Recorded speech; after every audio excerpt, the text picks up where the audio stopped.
ಮಧ್ಯದೊಳಗೆ ಮೆರೆಯುತ್ತಿಹ ಕರ್ನಾಟ ದೇಶದೊಳಿರುವ ಕಾಳಿಂಗನೆಂಬ ಗೊಲ್ಲನ ಪರಿಯ ನಾನಿತ್ತು ಪೇಳ್ವೆನು. ಉದಯ ಕಾಲದೊಳೆತ್ತು ಗೊಲ್ಲನು ನದಿಯ ಸ್ನಾನವ ಮಾಡಿಕೊಂಡು ಮುದದಿ ತಿಲಕವ ಹಣೆಯೊಳಿಟ್ಟು ಚತುರ ಶಿಖೆಯನ್ನು ಹಾಕಿದ.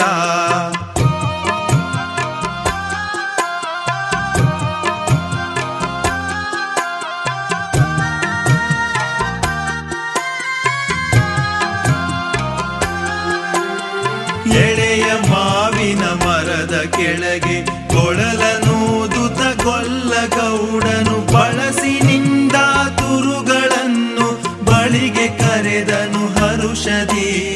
ಗೊಲ್ಲ ಕರೆದ ಧ್ವನಿಯ ಕೇಳಿ ಎಲ್ಲ ಹಸುಗಳು ಬಂದು ನಿಂತು ಚೆಲ್ಲಿಸೂಸಿ ಹಾಲು ಕರೆಯಲು ಅಲ್ಲಿ ತುಂಬಿತು ಬಿಂದಿಗೆ.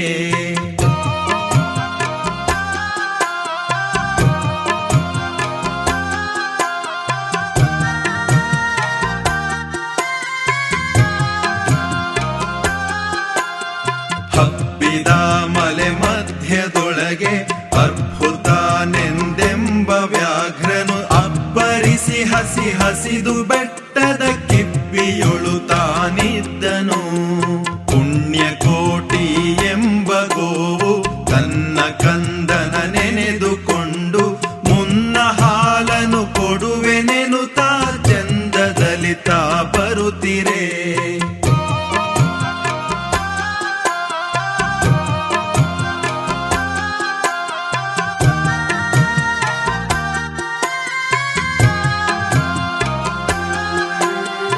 ಇಂದೆನಗೆ ಆಹಾರ ಸಿಕ್ಕಿತು ಎಂದು ಬೇಗನೆ ದುಷ್ಟ ವ್ಯಾಘ್ರನು ಬಂದು ಬಳಸಿ ಅಡ್ಡಗಟ್ಟಿ ನಿಂದನ ಹುಲಿರಾಯನು.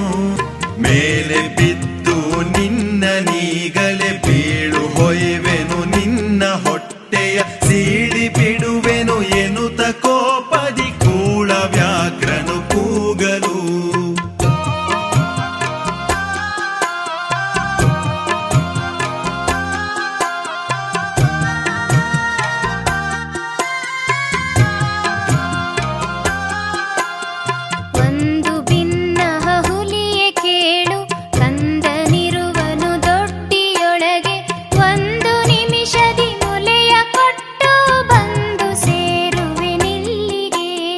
ಹಸಿದ ವೇಳೆಗೆ ಸಿಕ್ಕಿದೊಡವೆಯ ವಶವ ಮಾಡದೆ ಬಿಡಲು ನೀನು ನುಸುಳಿ ಹೋಗುವೆ ಮತ್ತೆ ಬರುವೆಯ ಹುಸಿಯ ನಾಡುವೆ ಎಂದಿತು.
ಕರು ಹೇಳಲು ಕೊಟ್ಟ ಭಾಷೆಗೆ ತಪ್ಪಲಾರೆನು, ಕೆಟ್ಟ ಯೋಚನೆ ಮಾಡಲಾರೆನು. ನಿಷ್ಠೆಯಿಂದಲೇ ಕೋಪೆನಲ್ಲಿಗೆ ಕಟ್ಟ ಕಡೆಗಿದು ಖಂಡಿತ.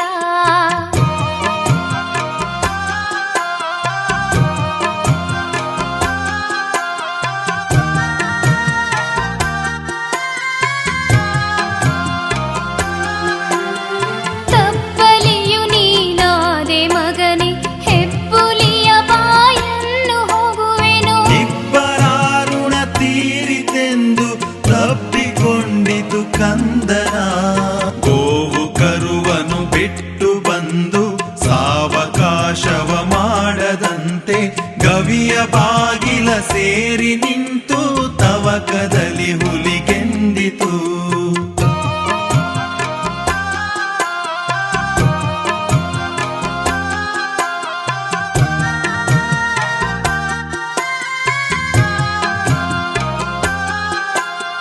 ಖಂಡವಿದೆಕೋ ಮಾಂಸವಿದೆಕೋ ಗುಂಡಿಗೆಯ ಬಿಸಿ ರಕ್ತವಿದೆಕೋ ಚಂಡ ವ್ಯಾಘ್ರನೆ ನೀನಿದೆಲ್ಲವನುಂಡು ಸಂತಸದಿಂದಿರು.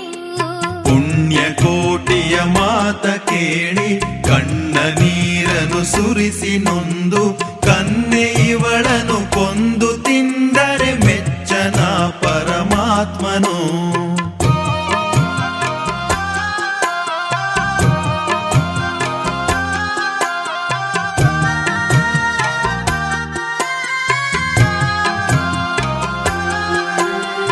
ಎನ್ನ ಒಡ ಹುಟ್ಟಕ್ಕ ನೀನು ನಿನ್ನ ಕೊಂದು ನಾನೇನ ಪಡೆವೆನು ಎನ್ನುತ್ತಾ ಹುಲಿ ಹಾರಿ ನೆಗೆದು ತನ್ನ ಪ್ರಾಣವ ಬಿಟ್ಟಿತು. ಸತ್ಯವೇ ಭಗವಂತನೆಂಬ ಪುಣ್ಯಕೋಟಿಯ ಕಥೆಯಿದು.